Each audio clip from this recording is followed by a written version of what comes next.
자, 그럼 또 시작해 보겠습니다. 이 멀티플 오브젝트는 어제 얘기 드린 대로 이제 그 여러 가지 물체가 있을 때 이 녀석들을 어떻게 다루는가에 대한 부분이고요. 여러분들이 이제 여태까지 알고 계신 것들에 뭔가 조금 약간의 그 변화를 줘서 호모제니어스 트랜스포머를 어떻게 운영하는가라고 하는 부분을 조금 다루게 됩니다. 아까 얘기 드린 대로 그 로봇공학 쪽에서도 이 똑같은 방법들이 쓰이고 있기 때문에 중요도가 조금 있습니다. 먼저 이 그림을 그냥 이렇게 띵 하고 보면은 이게 뭐야 또 복잡해 미쳐버릴 것 같아 이런 얘기들이 나올 수 있는데요. 자, 여기 이제 좌표계가 하나 있어요. 우리 원점 좌표계가 되겠고요. 그 다음에 여기는 이렇게 물체가 두 개 있다고 생각하시면 됩니다. 그래서 얘가 움직이면 밑에 있는 녀석이 따라 움직이죠. 그래서 첫 번째 물체, 두 번째 물체가 있는데 첫 번째 물체를 변화시키면 두 번째 물체가 따라서 회전을 합니다. 이걸 없다고 치면 얘가 움직이면 얘가 이렇게 움직이는 거죠. 근데 이 녀석만 단독으로 이렇게 움직이는 것들은 로테이션 써서 우리가 많이 할 수 있는데 지금 보시면 얘가 이렇게 첫 번째 오브젝트가 움직일 때 두 번째 게 따라 움직여야 되기 때문에 단순히 첫 번째 거는 회전이지만 얘 입장에서는 회전과 이동이 합쳐져 있습니다. 왜냐고요? 얘가 이렇게 이동을 하잖아요. 얘가 이 끝단이 얘 입장에서는 첫 번째 녀석은 회전을 했지만 두 번째 녀석은 얘가 회전을 하면서 이만큼을 이동을 했고요. 이동과 회전이 합쳐집니다. 이게 이동만 했다면 그냥 이 상태에서 이렇게 평행 이동해야겠지만 그렇지 않고 이렇게 돌아가고 있잖아요. 그죠? 여기 이렇게 돌아가고. 그래서 얘가 이 상태에서 이동한 다음에 회전도 하고 있고요. 얘가 이 상태에서 이동한 다음에 회전도 하고 있습니다. 이 두 번째 녀석이 되게 복잡해져요. 그래서 첫 번째를 P, 두 번째를 C라고 이름을 붙였습니다. 이유는 첫 번째 게 아버지, 부모, 페어런트가 되겠고요. 두 번째 녀석이 자식, 차일드가 되겠습니다. 그래서 페어런트와 차일드, P, C로 지금부터 표현하도록 하겠습니다. 자, 그러면 이 페어런트하고 그 밑에는 차일드, 자식이 붙어 있는데 페어런트가 움직이면 차일드도 같이 움직여야 되고요. 페어런트가 회전하면 차일드도 같이 회전하는 것이 이번 챕터의 목표가 되겠습니다. 이동은 쉬워요. 여기에 여러분들이 이해하셔야 되는 중요점 중에 하나는 페어런트가 이동을 했습니다. 여기 보면 여기서 이쪽으로 트랜슬레이션 이동만 했어요. 그러면 얘가 P가 이동한 만큼 C도 이동하면 됩니다. 이거는 계산하기가 굉장히 쉬워요. P가 여기 있는데 옆으로 한 칸 갔으면 C가 어떤 위치에 붙어 있더라도 C도 옆으로 한 칸 가면 됩니다.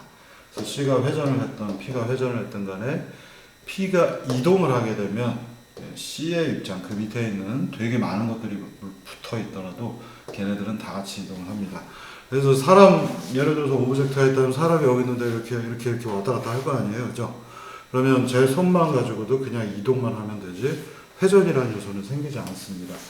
트랜슬레이션은 굉장히 쉽고 쉬운 이유 중에 하나는 트랜슬레이션은 선형 변환이기 때문에 그렇습니다. 여러분들이 선형대수 시간에 보면은 선형 변환, 직교좌표계 위에서 X축, Y축, Z축이 있을 때, G축이 있을 때 거기서 X, Y, G로 어느 정도의 값만 이동하면 되는 것이기 때문에 여러분들이 트랜슬레이션 하실 때는 벌텍스들, 버리시즈에다가 더하기 얼마 해가지고 넣어버리면 되는 것처럼 또는 호모제니어스 트랜스폼에서 트랜슬레이션 파트에 X, Y, G 하고 대입을 하면 P나 C가 이동을 해서 쉽습니다. 이제 문제는 뭐냐, 이게 이제 로테이션 할 때예요. 그래서 지금 여기 있는 게 P가 회전을 합니다. P가 회전을 하게 되면 C의 좌표계도 회전이 되고 제자리에 있는 게 아니라 이동을 해서 C의 좌표계는 이동과 회전을 다 하게 됩니다. 그래서 이 로테이션이 조금 이제 복잡하기 때문에 트랜슬레이션만 하는 경우라면 그냥 다 이동만 하면 되니까 얘기가 되게 간단한데 로테이션 하는 경우에는 페어런트, 아버지가 로테이션을 하면 아버지 어머니가 로테이션 하면 자식들도 같이 로테이션만 하는 게 아니라 무슨 얘기냐면 P하고 C가 있는데 얘가 로테이션 하면 얘도 로테이션 하면 이렇게 끊어져 있겠죠. 와, 각각 집안꼴이 형편없습니다. 부모님이 회전을 하면 얘도 따라가야죠. 그래서 차일드의 경우에는 트랜슬레이션과 로테이션을 같이 하는 스타일입니다. 그래서 이제 이걸 우리가 이런 스타일의 문제들을 뭐라고 부르냐면 하이어러키컬 어프로치라고 부릅니다. 그래서 하이어러키는 여기가 이제 빼져서 하이어러키는 계층을 뜻합니다. 그래서 계층적 접근을 좀 하셔야 되겠고, 계층을 따라서 얘네들을 다 같이 내가 변화되면 그 밑에 있는 내 자식들, 식구들, 딸려있는 처자식들이 다 같이 바뀌더라. 그래서 우리가 계층적 구조로 이 녀석들을 문제를 해결해야 됩니다. 말은 뭐 하이어러키라고 하는 말이 어려울 수 있습니다만 수식은 간단합니다.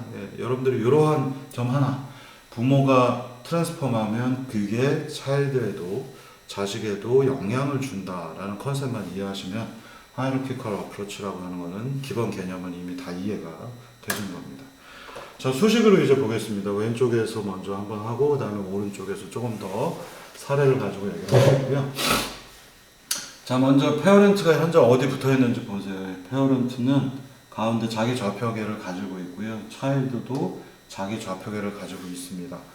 페어런트의 좌표계에서 차일드 좌표계까지의 변환을 우리가 빨간색으로 H라고 하는 변환으로 써놨습니다. 그래서 페어런트, 이게 여러분들이 이 문제를 보실 때 착각하면 안 되는 게, 우리가 큐브를 하나 만들게 되면 원점, 이게 이제 원점 좌표계죠.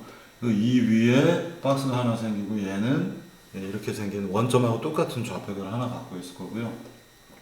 여기에 차일드를 만들게 되면 차일드는 또 원점하고 똑같이 변환이 없는 상태에서 이 위에 좌표계를 하나 더 갖고 있습니다. 그래서 원래 좌표계는 여기 있는데 페어런트로 움직이면 페어런트 여기가 있고, 페어런트 위에 차일드가 또 좌표계, 페어런트 위에서의 좌표계를 토대로 해서 상대적인 좌표계를 따지는 겁니다. 여기는 절대 좌표계가 있다면 여기서부터 여기까지 페어런트 이동했고, 페어런트 위에서 차일드가 이동하는 형태로 문제를 볼 겁니다. 그렇기 때문에 이게 좌표계가 계속 움직여 다니기 때문에 여러분들 배우셨던 고정 좌표계를 쓸 거냐 이동 좌표계를 쓸 거냐 문제에서 이 문제는 이동 좌표계를 쓰는 것이 훨씬 이해하기가 수월합니다. 자, 그래서 맨 처음에 페어런트는 하나 만들어졌고요. 그리고 여기에 이 빨간 점이 있는데 요 부분이 역시 또 원점 좌표계, 그러니까 즉 제너럴 일반 절대 좌표계라고 생각하시면 됩니다. 절대 좌표계 위에 P가 만들어졌고 그 위에 똑같이 좌표계가 보였습니다. 근데 차일드는 옆으로 약간 이동을 했죠. 페어런트 좌표계에서 이동을 할 때의 변화, 이동 또는 회전을 할 텐데 그때의 변화를 H 빨간색으로 표현을 했습니다. 그래서 현재 아버지, 부모님은, 어머니, 부모님은 오리진, 절대 좌표계 위에 있는 상태입니다. 그러면 우리가 이 문제를 수식으로 좀 표현을 해볼게요. 자, 이 페어런트가 움직이는 거는 현재 절대 좌표계에서부터의 움직임으로 표현해서 그냥 제가 G라는 표현을 썼고요. 현재 아무 변환도 하지 않기 때문에 얘는 아이덴티티 1111만 들어가 있는, 다 1만 있다고 할라. 나머지는 다 0이죠. 000. 그래서 아이덴티티 또는 여러분들이 고등학교 때는 고등학교 때 요새 잘 안 배운다 그래요. 2라고 하는 형태로 표현하기도 하지만 아이덴티티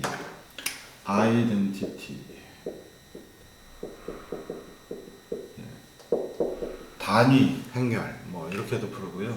그래서 얘는 그냥 1111 대각 방향이 1인 행렬이 되겠습니다. 그래서 우리가 약어로 I라고 보통 이렇게 써놓습니다. 그러면 현재 P의 좌표는 어디에 있을까? P는 뭐 전혀 움직임이 없으니까 제자리에 있겠죠. 그래서 계산을 해보면 P에다가 Hg로 곱합니다. P가 가지고 있는 변환 행렬이 있을 텐데 P는 제자리에 있기 때문에 H가 I라서 I 곱하기 P 하면 단위 행렬 곱했기 때문에 그냥 P죠. 그래서 현재 P, 커런트는 원래의 P하고 똑같습니다. 그래서 그대로 여기 찍혀져 있어요. 자, 그런데 차일드는 어떻게 되는지 한번 보시겠습니다. 차일드는 P 위에서 P가 변환이 된 다음에 거기다 곱하기 H를 해야 되겠죠. 그러면 순서대로 보시면 HG 변환, P를 변화시키기 위해서 HG 변환을 했고요.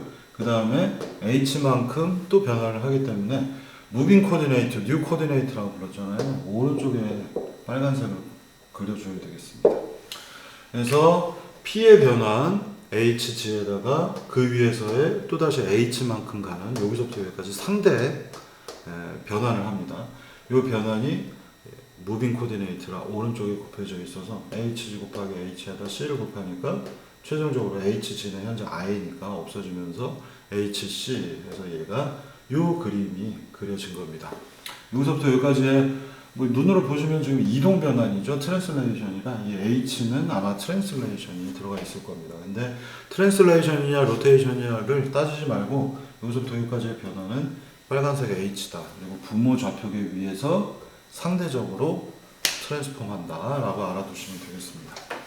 자, 그럼 이제 조금 더 복잡한 케이스 오른쪽으로 가볼까요? 이 구조를 그대로 유지하는데 이제 HG가 페어런트의 트랜스폼이 더 이상 아이덴티티가 아니라 뭔가 다른 값을 가진 겁니다. 그래서 HG는 HG 프라임이라고 하는 뭔가 실제 변환이 존재했다면요. 나머지 과정은 수식으로 똑같습니다. P는 어떻게 되겠어요?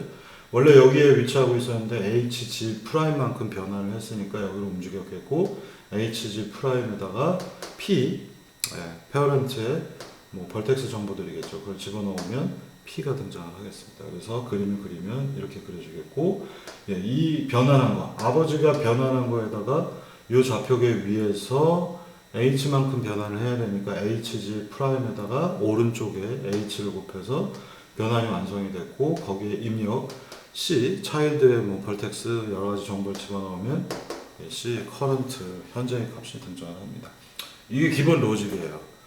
그러면 예를 들어서 우리가 나중에 로봇에서도 얘기가 나오겠습니다만 로봇은 우리가 그림으로는 여기 절대 좌표계가 있고 이렇게 그림이 그려져서 와 팔꿈치가 꺾이는구나 이런 문제가 있다면요 우리가 얘를 좌표계를 세팅을 할 때는 얘는 페어런트 입장이고 얘는 차일드가 되겠죠. 페어런트는 제자리에서 회전했죠. 이만큼 좌표계가 들어가고요. 그 다음에 요 위에서 P 위에서 C가 어느 정도 지금 변환이 있었잖아요. 그래서 요 위에서 얘가 또 요만큼 변환한 거를 곱해줘야 됩니다. 그래서 여기까지 HP 곱하기 P 위에서 C가 얼마만큼 움직였는가 HC가 이렇게 곱해줘야 우리는 원점에서부터 요 끝단까지의 변환에 대한 것들을 계산할 수 있고요. 그때 요 끝에 변환에 대한 다른 것들을 정의할 수 있습니다. 더 정확하게는 여기서 이만큼, 여기서 이만큼, 요 위에서 또 끝까지의 변환 하면 뭐 H1, H2, H3 그래서 여기까지가 H1 그럼 다시 한번 그릴게요. 여기에서 처음에 H1을 해요. 예를 들면 회전만 합니다. 그 다음에 얘가 이쪽 끝으로 움직여야 돼요. 그래서 여기까지 가는 변환 두 번째 요게 H1 여기서 여기 오는 게 여기서 여기 가는 게 H2 그죠? 그러면 이제 여기 이렇게 팔이 하나 그려지겠고요. 여기에서 요 끝에 이만큼 두 번째 엘보까지 가기 위해서 제자리에서 회전해야 되죠. 회전하는 걸 H3 이렇게 들어가겠고 요 회전한 좌표계 위에서 이만큼 이동하면 끝단이 나타날 겁니다. 마지막 변환 이렇게. 자, 이렇게 네 개를 쭈루룩 곱하게 되면 원점에서부터 이 끝단까지의 위치와 회전을 우리가 모델링 할 수가 있습니다. 그래서 계속 여러분들이 상기하셔야 되는 건 P 밑에 C가 붙어 있고 C 밑에 또 뭐가 붙어 있으면 손자가 붙어 있으면 계속해서 무언가 아버지 조상이 얼마만큼 변환했는지 그리고 그 다음 세대로 갈 때 어떤 변환을 했는지 여기 붙겠고 요 좌표계 위에서 또 손자가 얼마만큼인지 이렇게 순서대로 붙어 나가는 겁니다. 그래서 이 중요한 거는 이게 뉴 코디네이트, 무빙 코디네이트 컨셉이기 때문에 새로운 좌표계가 변환하고 그 위에서 변환하죠. 계속 이 변환 이렇게 변환한 다음엔 이렇게 여기서 여러분들 조심하셔야 되는 게 뭔가 내가 변환을 했는데 이 위에서의 변환 여기서부터 여기까지 가면 현재 이건 트랜슬레이션이잖아요. 근데 우리가 자꾸 픽스드 컨셉으로 픽스드 좌표계 컨셉으로 이성을 따지려고 하지만 이게 너무 불편한 겁니다. 왜냐하면 현재 여기서부터 여기까지 얘는 회전 좌표계 회전을 한 상태인데 회전한 다음에 이송을 하게 되면 얘 회전도 필요하고 이송도 필요할 거 아니에요. 그러면 따지기가 복잡하니까 여기서부터 여기까지 가는데 H1 여기서부터 여기까지 가는데 H2 그러면 H1 위에서의 변환이기 때문에 오른쪽에 붙여 나가는 겁니다. 이런 식으로 이게 이번 챕터에서 여러분들이 이해하셔야 되는 컨셉 중에 하나가 되겠습니다. 자, 그러면 이제 실제 예제로 가서 한번 보실까요?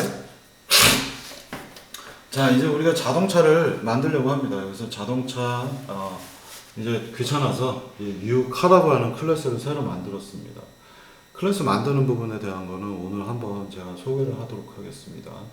유카 클래스라는 걸 이렇게 만들었고요. 그 안에는 오브젝트가 박스도 있지만 양쪽에 바퀴가 두 개가 필요하잖아요. 이 오브젝트 휠2 해서 두 개를 잡아놨습니다.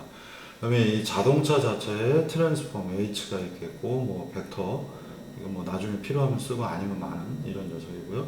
그래서 이제 전체 구조가 완성이 됐어요. 이거 들어오나 업데이트 꼭 필요하기 때문에 여기 두 개의 함수를 이렇게 만들었고요.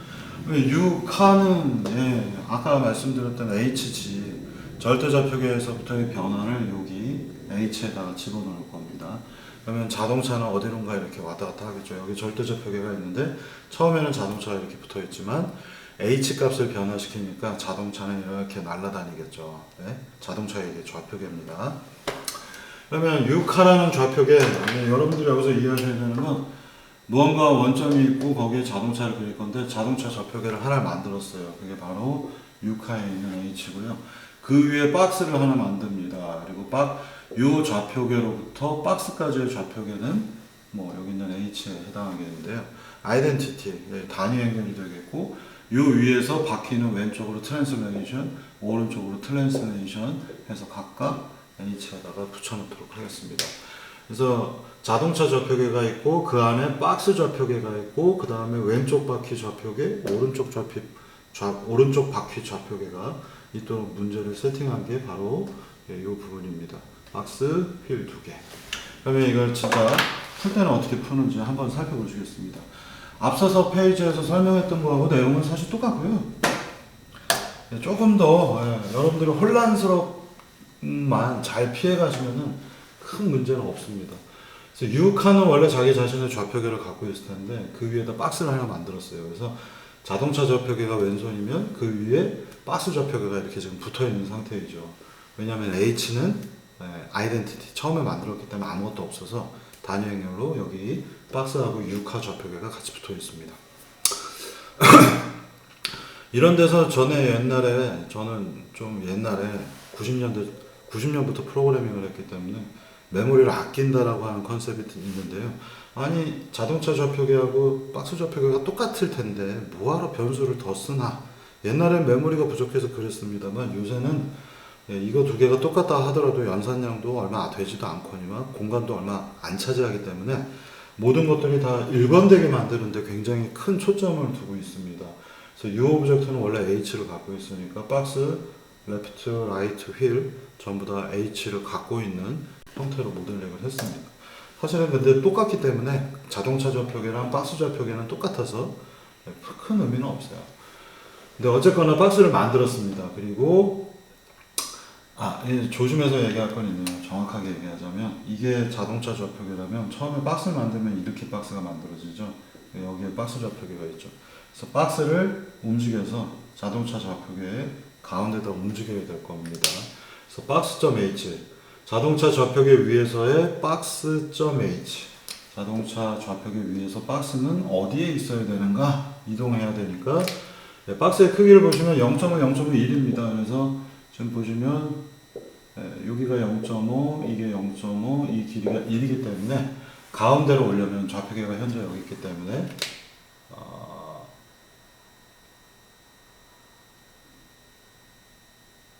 왜 마이너스지? 순간 제가 마이너스 해야 되겠죠. 왜냐하면 이렇게 되어 있는 게 이쪽으로 움직여야 되니까 현재 박스가 여기 있는 게 이쪽으로 움직여야 되니까 음수 방향 쪽으로 움직이죠. X도 이쪽, Y도 이쪽으로 가니까 크기는 0.5, 0.1인데 밑으로 가야 되니까 정중앙으로 가려면 마이너스 0.2요. 0.5는 마이너스 0.5. 이 부분은 조금 여러분들이 혼란스러우실 텐데요. 제가 그림을 좌표계가 조금 이게 여러분들 아시겠지만 메이크박스가 이쪽으로 그려지게 되어 있죠. 이렇게 누여져 있는 형태라서 이렇게 되어 있기 때문에 좌표계로 보신다면 이게 X, 그림 참 애매하다. 다시요. 예, 이렇게 한번 보시면 되겠습니다. 이 그림을 그려보시면 x, y, z로 이렇게 표현이 될 거고요. y축 방향으로 이렇게 올라가 있죠. 그래서 y 방향이 1이고 얘네 두 개가 0.5로 그림이 그려져 있습니다. 처음 보시면은 이게 x, 이게 y, 이게 z인데 박스가 저쪽에 가 있죠. 그래서 x는 마이너스 0.25, z는 마이너스 0.25, y는 마이너스 0.5를 하도록 했습니다. 순간 제가 좀 혼란스러웠었어요. 자, 그리고 나서는 이제 실린더를 이쪽으로 끌고 와야 되죠. 근데 실린더는 여러분들이 현재 이렇게 생겨있는 좌표계 그대로 제가 그림을 그려놓고 보면요. 지금 이게 x, 이게 y, 이게 z인데 숙제를 하신 분은 아시겠지만 우리가 만든 박스는 저 실린더는 이렇게 그림이 그려져 있어요. 이렇게 그림이 그려져 있으니까 바퀴가 누워 있잖아요. 그래서 바퀴를 세워야 되겠죠. 근데 바퀴는 얼마만큼? 바퀴의 전체 좌표계는 여기가 원점이기 때문에 바퀴는 x축 방향으로 가운데 있지 않고 옆으로 이동해야 되죠. 그러면 박스 크기가 위에서 봤을 때 이게 0.5니까 여기에 이렇게 실린더가 생겼을 텐데 얘를 이쪽으로 이동을 시켜줘야 되겠죠. 그래서 요만큼 0.25만큼 움직이고요. 움직인 다음에 그 좌표계 위에서 무빙 코디네이트죠. 이것도 마찬가지로 이동한 다음에 오른쪽에다 곱을 해주고 있기 때문에 이동한 다음에 그 위에서의 로테이션입니다. 원점에서의 로테이션이 아니에요. 그래서 여기가 이렇게 실린더가 있는데 얘가 이만큼 트랜스레이션 했고 이제 좌표계도 여기로 이동을 했기 때문에 이 위에서 로테이션을 해야 되죠. 그래야 바퀴가 이렇게 만들어지겠죠. 그림이 좀 안 좋은데 여기가 이동 좌표계 이렇게 표현이 되겠습니다. 여기가 원점, 새로운 좌표계의 원점. 그래서 회전을 하려고 보니까 녹색 축으로 회전을 해야 되겠고 이렇게 된 녀석이 지금 트랜스레이션에서 이렇게 갔고요. 여기에 바닥에 좌표계에 붙어 있습니다. 그리고 Y축 방향으로 90도 회전. 이쪽 Y축에서 이렇게 회전을 하니까 90도 회전이 되겠고요. 그래서 여기 바퀴가 하나가 생겼습니다. 이게 휠 0이 되겠고요. 다음 트랜슬레이션을 하니까 이제 이쪽 바퀴, 이쪽에 있는 바퀴 그려야 되니까 여기로 마이너스 방향으로 이동했고요. 그런데 0.2는 또 뭘까라고 하는 여러분들이 이 부분 되게 조심해서 생각을 하셔야 되는 부분이 하나 생깁니다. 얘는 뭘까요? 마이너스 0.25는 이해가 가는데 0.2는 뭘까요? 여기에서 보면 0.이라는 숫자가 한 군데 있어요. 어디 있나요? 여기 있죠. 바퀴를 만들었는데 반지름은 0.3, 높이는 0.2예요. 왜 이런 문제가 생겼는지 다시 보시겠습니다. 자, 이게 이제 X축이고 이게 Z축입니다. 그러면 처음에 박스를 만들면 박스가 이렇게 만들어졌기 때문에 박스를 이렇게 옆으로 이동해야 돼서 박스를 이동하는 상태이고요. 자, 그러면 여기가 이제 아마 박스가 이렇게 그려져 있을 거고요. 맨 처음에 실린더를 하나를 그렸어요. 그죠? 실린더를 그리면 실린더가 이렇게 생겼을 거고요. 얘를 트랜슬레이션해서 수십 번 그려야겠네요. 요 네모는 이제 안 그릴게요. 얘를 이만큼 이동을 해서 여기 이제 박스가 이렇게 자리 잡고 있죠. 이 상태에서 좌표계가 새로 있으니까 이렇게 오른쪽으로 돌리면 첫 번째 건 문제가 없습니다. 근데 두 번째 거의 경우에 뭐가 문제가 생기냐면 이렇게 이동을 했어요. 그럼 실린더가 여기 이렇게 생겨 있죠. 그죠? 그러면 사실은 마이너스 90도를 하면 되는데 꿋꿋하게 90도로 회전했어요. 90도 회전을 하면 바퀴가 어떻게 생겨요?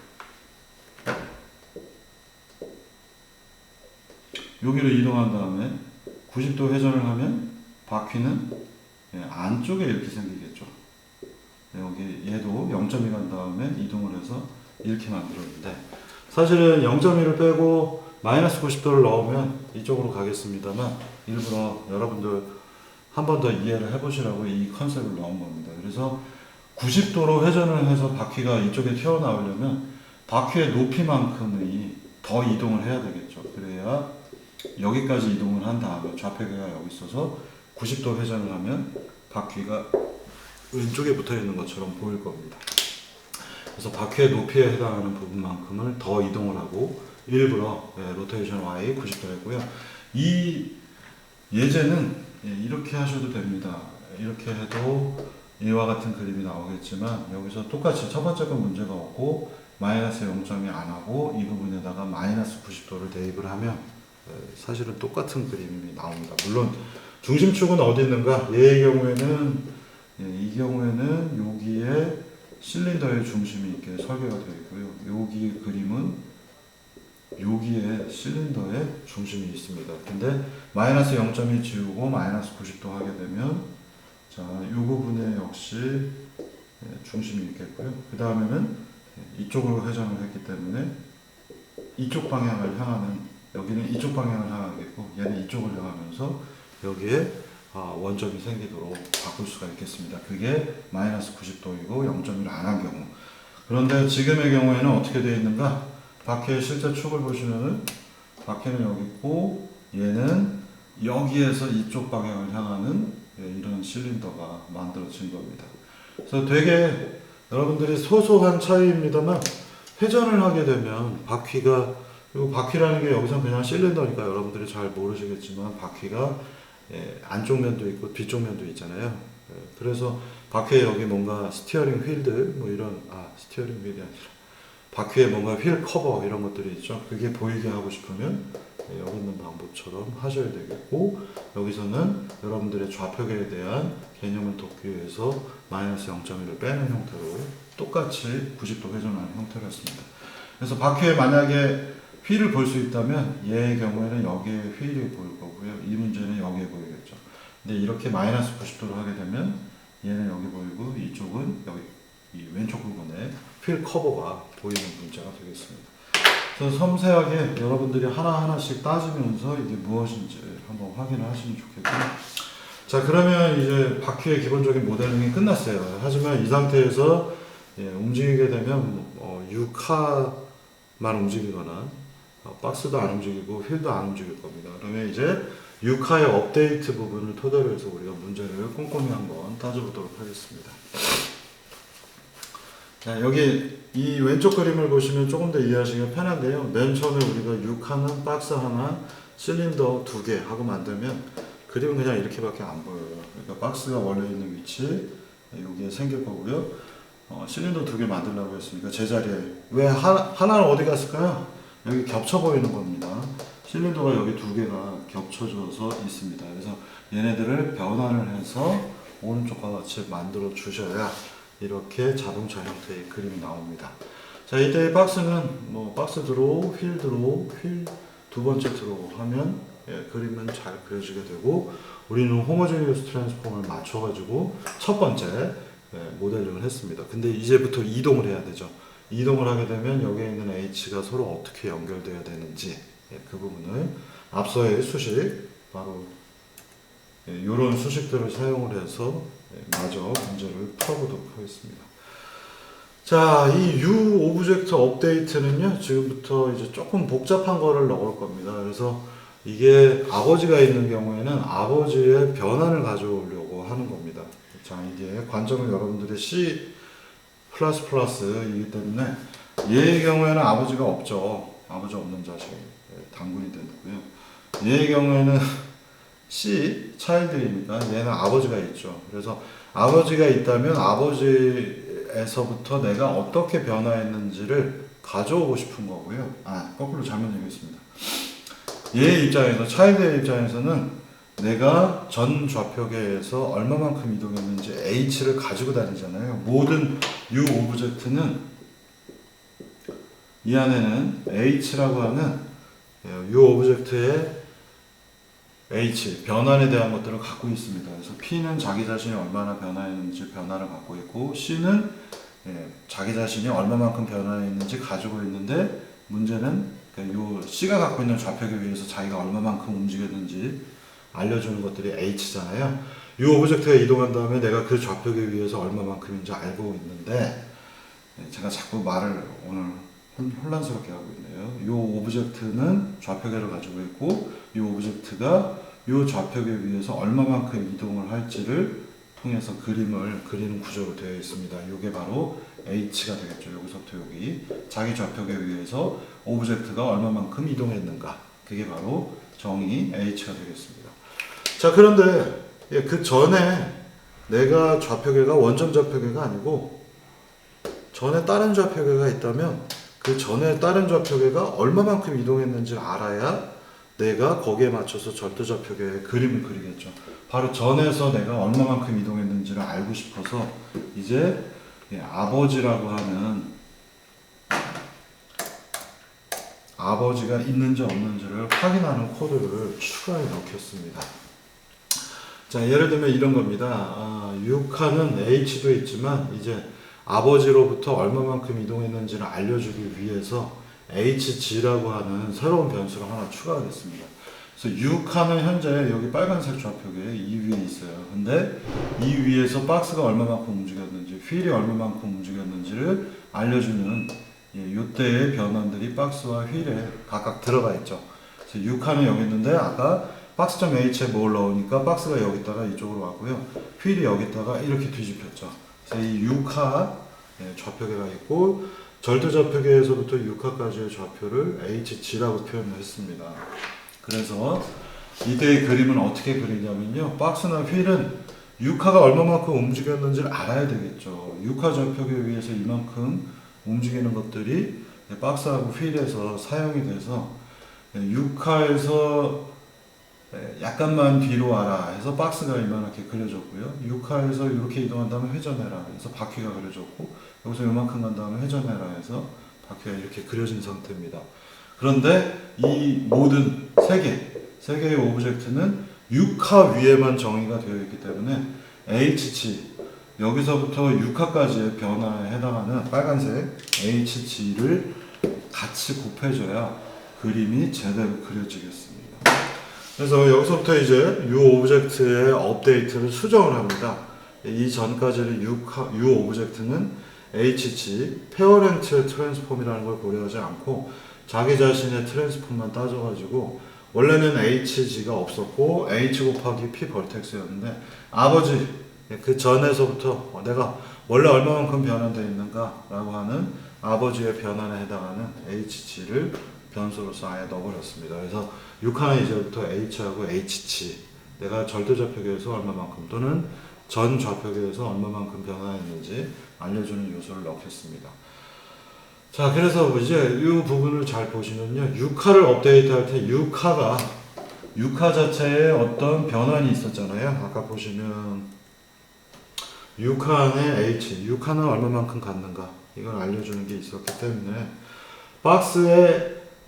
박스는 자기 자신의 H가 있지만 박스의 HG는 뭐예요? 6화가 되겠죠.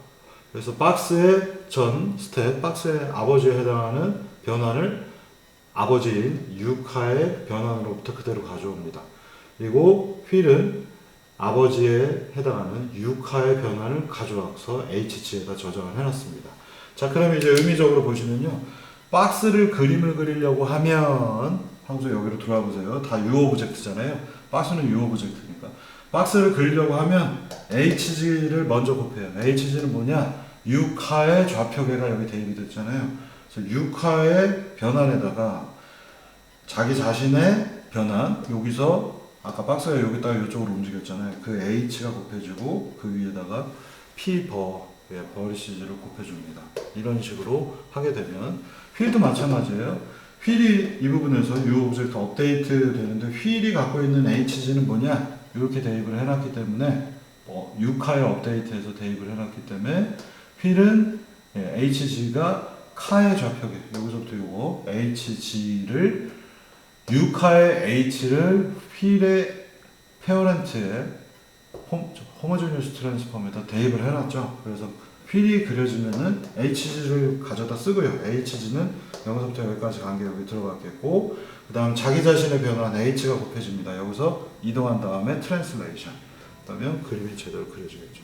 그래서 이런 식으로 이 코드가 의미하는 바는 우리가 하나하나씩 6화, U-휠, U-박스, 여기 있는 박스, 휠 내부적으로 코드를 수정하지 않고 모든 오브젝트에는 자기 자신은 H도 갖고 있지만 얘네들이 붙어있는 좌표계 또 다른 데에 어디 붙어있을 때 그걸 HG라고 정의를 함에 따라서 HG의 육하 입장에서의 H를 집어넣으면 박스가 그려질 때 아버지의 변환 곱하기 자기 자신의 변환 해서 벌텍스를 이동하게 문제를 바꿀 수 있습니다. 교묘한 트릭이자 일종의 테크닉 같은 요소입니다. 그래서 여러분들이 이런 식으로 실제로 OOP들을 기획을 하는 겁니다. 그러니까 이 박스하고 휠 내부에다가 다시 너는 카에 붙어 있으니까 카의 데이터를 여기다가 꾸겨 넣을 수도 있겠죠. 그리고 그걸 일반화하지 않고 여기는 지금 중요한 게 뭐냐면 일반화를 했습니다. 그래서 박스에다가 따로따로 카에 여기서부터 여기까지 박스를 그릴 때는 HG에 해당하는 걸 곱해주고 따로 휠을 그릴 때에도 HG에 해당하는 걸 따로 곱해주느니 아예 U 오브젝트 형태로 이렇게 만드는 겁니다. 아버지와 자기 자신의 변환 두 가지를 곱할 수 있게 만들어 놓으면 어떤 예제든 간에 6화가 또 다른 데 붙어 있어도 6화가 예를 들면 여기에 무슨 배 위에 있습니다. 그리고 여기서부터 배를 가리키는 어떤 변환이 있고 배 위에 6화가 있다고 하면 6화를 쭈루룩 순서대로 그려서 여기서부터 여기 변환하고 이 배를 그린 다음에 배 안에는 뭐가 있지? 카가 있잖아요. 그러면 배가 이동한 거를 카에다가 대입해 줄 수 있고 카는 다시 자기 자신이 얼마만큼 갖고 그 위에는 다시 바퀴가 있고 하면서 맨 처음 머리부터 시작해서 밑으로 내려가는 애들한테 계속해서 HG를 전달을 해준다면 얘가 그려질 때는 이게 다 물론 여기서부터 그리면 안 됩니다. 맨 처음에 머리부터 그려서 다음으로 내려가야지 HG라고 하는 형태들이 업데이트 되면서 순서대로 넘어가는 이런 구조예요. 그리고 여기서도 되게 조심해서 보셔야 되는 거는 6화가 업데이트 될 때에 박스하고 휠도 업데이트를 하게 해놨습니다. 그래서 6화의 업데이트는 얘는 벌텍스를 안 갖고 있기 때문에 그냥 H를 자기 자식들한테 나눠줬을 뿐이고요. 자기 자식들의 업데이트로 호출하니까 여기로 온 거고요.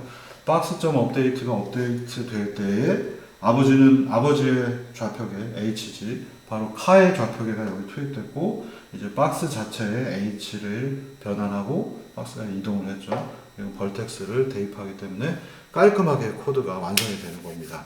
그래서 이런 구조 스타일로 접근하는 것들이 OOP 컨셉들 중에 하나가 되겠습니다. 자, 그러면 이제 마지막으로 여기에서 보시면 어제란다. 아까 보여드렸던 자동차 움직임이 완성이 됐습니다. 그래서 자동차가 이런 식으로 이렇게 바퀴가지고 움직여 다니고 있고요. 그래픽이라는 것들을 배워서 여러분들이 뭔가 지금 껌뻑껌뻑 하면서 약간 보기 안 좋게 나오고 있지만 일단은 내가 원하는 것들을 만들 수 있구나. 그리고 이런 변화를 내가 이해할 수 있구나. 이게 여러분들이 여기서 되게 중요한 게 뭐냐면요. 여러분들이 뭐 다른 툴들, 언리얼, 일리챗, 그 다음에 오거, 뭐 요새 유행하는 또 뭐죠? 유니티. 이런 것들을 쓰기 위해서는요. 지금 배우신 것과 같은 변환들을 이해를 못하면 그 툴들도 역시 쓸 수가 없습니다. 그래서 엔진을 거의 설계하는 느낌으로 이 수업이 진행이 되면서 여러분들이 좌표 변환이나 이런 것들을 이해를 하셔야 되는 거고요. 다른 툴을 쓰면 이런 자동차를 그리는 게 처음부터 되어 있냐? 그렇지 않습니다. 여러분들이 전부 다 코딩을 해야 되는 것이고, 그러다 보니 지금 있는 이런 구조. 카는 벌텍스는 없지만 호모지니어스 트랜스폼을 갖고 있고 얘의 H를 다른 애들한테 HG 형태로 나눠주는 이런 종류의 유형의 기법들을 이해를 못하면 프로그램을 할 수가 없습니다. 그래서 뭔가 툴을 쓰면 저절로 될 거라고 착각을 하지만 고학년들 중에서 툴 써서 뭔가 하려고 하다 보면 못하겠어요 하는 경우가 되게 많습니다. 그래서 여러분들이 이런 베이직한 내용들을 꼭 이해를 해 주셔야 될 것 같고요. 이게 지금은 이제 이렇게 허접한 그림으로 나옵니다만 오픈 제어 쪽으로 넘어가게 되면 여기서는 여기에 방금 전에 배우셨던 내용을 여기에 투입을 했습니다. 그래서 이런 식으로 자동차가 그려졌죠. 그러면 자동차를 여러분들이 그 허접한 무브 투 라인 투에서 배운 이론과 똑같은 걸 여기다 적용을 하면 자동차 같이 이렇게 훨씬 그럴듯하게 나옵니다. 그래서 그래픽이라고 하는 것들을 무슨 오픈GL을 배운다, 유니티를 배운다 이런 식으로 착각들을 많이 하는데요. 그래픽은 여태까지 여러분들이 배우신 이론적인 부분들이 반드시 수학적인 부분들이 반드시 밑에 있지 않으면 제대로 만들 수가 없습니다. 그래서 이런 유형의 뭐 예전에는 그냥 유니티만 가르쳐주는 수업들, 전국에 거의 많은 학교들이 그런 수업들을 많이 합니다만 아무짝에도 쓸모가 없습니다. 그 진짜로 보면 저만의 뇌피셜이 아니라 많은 사람들이 실제로 해보고 느끼는 바들 중에 하나입니다. 자, 그래서 이제 여기까지 설명을 드렸고요. 이제 스켈레톤 쪽으로 넘어가도록 하겠습니다. 스켈레톤은 뼈대를 얘기하는데 잠깐 끊었다가 하겠습니다.